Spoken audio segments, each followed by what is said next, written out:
اعوذ باللہ من الشیطان اللعین الرجیم بسم اللہ الرحمن الرحیم الحمد للہ والصلاة علی اہلہا واللعنۃ علی مستحقہا اما بعد فقد قال اللہ سبحانہ تبارک وتعالی وقولہ الحق بسم اللہ الرحمن الرحیم یا ایہا الذین آمنوا اتقوا اللہ وکونوا مع الصادقین۔ قرآن مجید میں ارشاد خداوندی ہے کہ اے صاحبان ایمان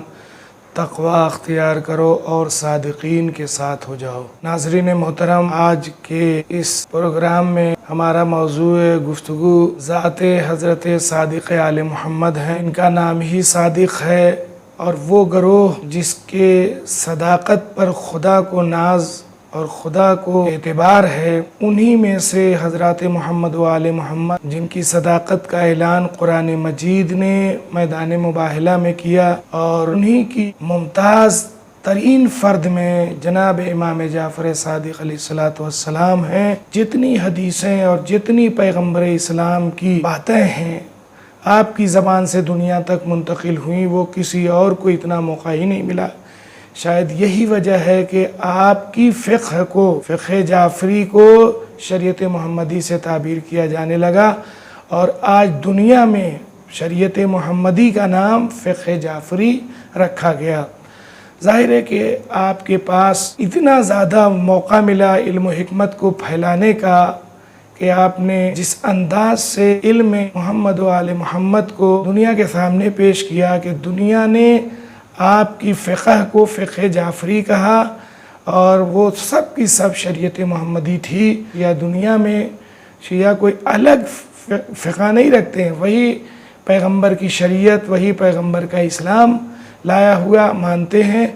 مگر پوری دنیا میں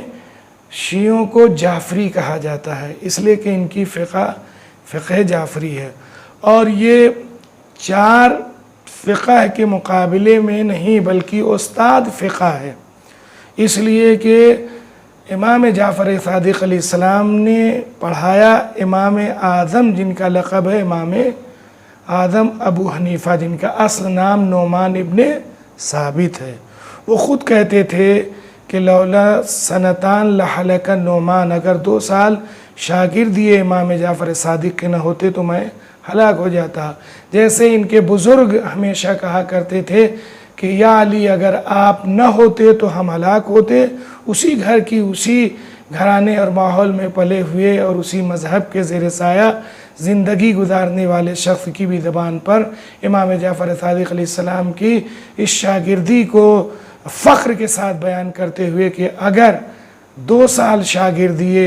نعمان کے نہ ہوتے تو لحلق نعمان، تو میں ہلاک ہو جاتا۔ اس سے ثابت یہ ہوا کہ امام کی تعلیم میں ہی نجات ہے۔ دوسرے لوگوں کو بھی سمجھنا چاہیے، اور مسلمانوں کو خاص طور سے جو 4 اماموں کو سب کچھ مانتے ہیں، حالانکہ وہ میرا موضوع نہیں ہے کہ میں بیان کروں کہ یہ 4 امام جو ہے وہ بعد رسول کتنے دن پیدا ہوئے۔ برادران اسلام کے امام جو ہیں وہ پہلے امام یعنی امام اعظم جن کو کہا جاتا ہے، ابو حنیفہ کہتے ہیں، وہ سن 80 میں پیدا ہوئے، یعنی بعد رسول، انتقال رسول، وفات رسول، شہادت رسول کے 70 سال تقریباً بعد سن 11 میں وفات ہوئی رسول کی، اور سن 80 میں یہ پیدا ہوئے۔ تو آپ سمجھ لیجئے کہ لگ بھگ 70 سال بعد پیدا ہونے والا امام اعظم ہے، جس کو رسول کے جانشین نے پڑھایا وہ امام اعظم ہے۔ تو خود جسے رسول اللہ نے بتایا اور پڑھایا ہو، اور خود وہ علی کس منزل پر ہوگا جس کے لیے خود دعویٰ ہے ان کا کہ زقنی رسول اللہ، زقن زقہ، مجھے رسول اللہ نے ایسے علم سے بھرایا جیسے چڑیا اپنے بچے کو دانہ سے بھراتی ہے۔ اور یہ اسی امامت کی پہلی کڑی کے 6 نمبر پر امام جعفر صادق علیہ السلام ہیں، اور یہ براہ راست سب نے رسول سے سب کچھ علم لیا ہے۔ ظاہر سی بات ہے کہ سن 11 ہجری کے تک جو ائمہ موجود تھے ان لوگوں نے، اور اس کے بعد یکے بعد دیگرے، تو بہرحال کوئی ایسی بات تقابل کی نہیں پیش کرنا ہے، صرف یہ بتانا ہے کہ آپ کا علمی تبحر، ظاہر ہے آپ عالم علم لدنی تھے، منصوص من اللہ تھے، کوئی اس سلسلے میں شک ہی نہیں ہے۔ آپ کے سلسلے میں ہر ایک اس بات کا قائل ہے کہ انہوں نے امام اعظم کو پڑھایا اور امام اعظم نے امام مالک کو پڑھایا، امام مالک نے مثلا امام شافعی اور امام حنبل کو پڑھایا۔ تو یہ ایک طریقے سے جو فقہ آج دنیا میں رائج ہے، 4 فقہ اسلامی اہل سنت کی فقہ ہے، اور ایک فقہ جو ہے جو امام جعفر صادق علیہ السلام کی، وہی شریعت محمدی۔ تو یہ فقہ جو شیعوں کے پاس ہے استاد والی فقہ ہے، اور وہ جو فقہ ہے وہ برادران اہل سنت کے پاس وہ 4 امام شاگردوں والی ہے، اس لیے کہ اس میں سے سب سے پہلے امام جو ہیں وہ امام جعفر صادق علیہ السلام کے شاگرد ہیں۔ یہ بات معلومات کے لیے میں نے کہی، اصل مقصد میرا یہ ہے کہ امام جعفر صادق علیہ السلام بھی دنیا میں جو بھی انسان عمل کرتا ہے، آپ کا تبحر علمی بہت کچھ تھا، اور اتنا ہی تھا کہ ظاہر ہے کہ یہ کسبی علم نہیں ہے، یہ وحی ہے، خدا کی جانب سے ہے۔ آپ نے بہت کچھ چیزیں دنیا کو سکھائی اور بتائی، انہی میں سے آپ نے جو ہے وہ ارشاد فرمایا کہ خط کا جواب بھی دینا اسی طریقے سے ہے جس طریقے سے سلام کا جواب دینا۔ چنانچہ اس طریقے کو، اس چیز کو جو ہے وہ تحریر فرمایا ہے اصول کافی میں، صفحہ نمبر 690 میں ہے کہ قال صادق علیہ السلام رد و جواب الکاتب واجب كوجوب رد السلام۔ ہم صادق علیہ السلام فرماتے ہیں کہ خط کا بھی جواب ویسے ہی واجب ہے جیسے سلام کا جواب دینا واجب ہے۔ اور آپ ہی نے ایک طریقہ اور اسی سے مربوط بتایا جس کو علامہ مجلسی علیہ الرحمہ نے حلیۃ المتقین کے اندر لکھا ہے۔ آپ فرماتے ہیں کہ صادق آل محمد نے کہا، ارشاد فرمایا کہ جب کسی کو درخواست لکھو اور یہ چاہو کہ وہ درخواست ضرور منظور ہو، وہ ضرور حاجت قبول ہو، تو قرآن مجید کی یہ آیت بسم اللہ الرحمن الرحیم کے ساتھ بغیر روشنائی کے درخواست کے